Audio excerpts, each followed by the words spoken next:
окуучулар, бүгүнкү сабагыбыз темасы Кусейин Карасаевдин өмүрү жана эмгеги. Кусейин Карасаев 1901-жылы Ысык Көл областынын Түп районуна караштуу Токтоян айылында төрөлгөн. 7 жашка чейин чоң атасы Калыбек ажынын колунда өскөн. 1914-1916 жылдары Кара Көлдөгү Орус тизем мектебинде окуйт. Тири карак, зийрек бала, Пушкиндин ырларын жаттайт. Орус илемин булагынын суун ичет.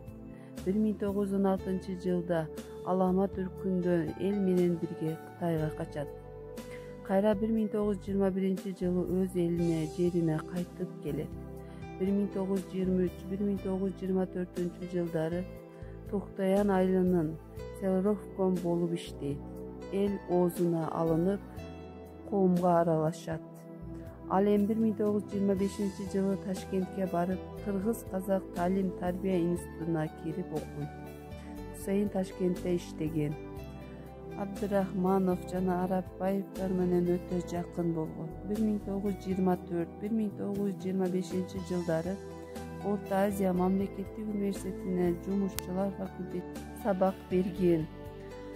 Кусейин Карасаев алган сыйлыктары Кызыл Туу ордени, Манас ордени, эл аралык даанышман сыйлыгы, Кыргыз Республикасы эмгек сиңирген ишмери деген сыйлыктарды алган. Кусейин Карасаев 1998 жылы каза болуп, туулуп өскөн жерине сөөгү коюлган.